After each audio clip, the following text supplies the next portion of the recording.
गुन्हेगारी जगताचा अचूक वेध घेणारी डायरी म्हणजेच क्राईम डायरी।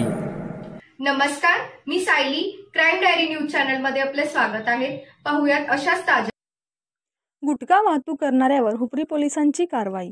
हुपरी इथं 8,70,000 रुपयांचा गुटखा विक्रीसाठी घेऊन असताना हुपरी पोलिसांनी पकडले असता या प्रकरणी अजित शिवाप्पा पुजारी राहणार विक्रमनगर, शाहू कॉलनी, टेंबलाई नगर यांच्यावर गुन्हा दाखल करण्यात आला आहे।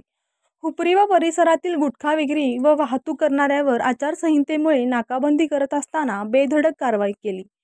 रेंदाळ गावामधील स्टँडकडून येत असलेल्या 4 चाकी MH09FL 8806 वाहनामधून चिरमुरेच्या पोत्यामध्ये लपवून मानवी जीवितास अपायकारक व हानिकारक असलेले वेगवेगळ्या कंपनीचे सुगंधी पान मसाला, तंबाखू व सुगंधी दर्जा असलेला एकूण 8,70,000 रुपये किमतीचा मुद्देमाल विक्री करण्यासाठी घेऊन जात असताना हुपरी पोलीस ठाण्याच्या पथकाने पकडून यांच्यावर अन्न व सुरक्षा कायद्याअंतर्गत गुन्हा नंबर 331/2024 नुसार कारवाई करून त्यास ताब्यात घेतले असता त्यास 3 दिवसांची पोलीस कस्टडी मिळाली।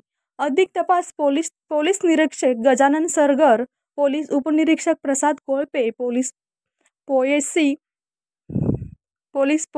पोसई Ashok Chavan, police head constable Kamble, पोसई 1093 कांबळे, पोसई कॉन्स्टेबल 816 एकनाथ भांगरे, पोलीस पोसई संदेश शेटे हे करीत आहेत।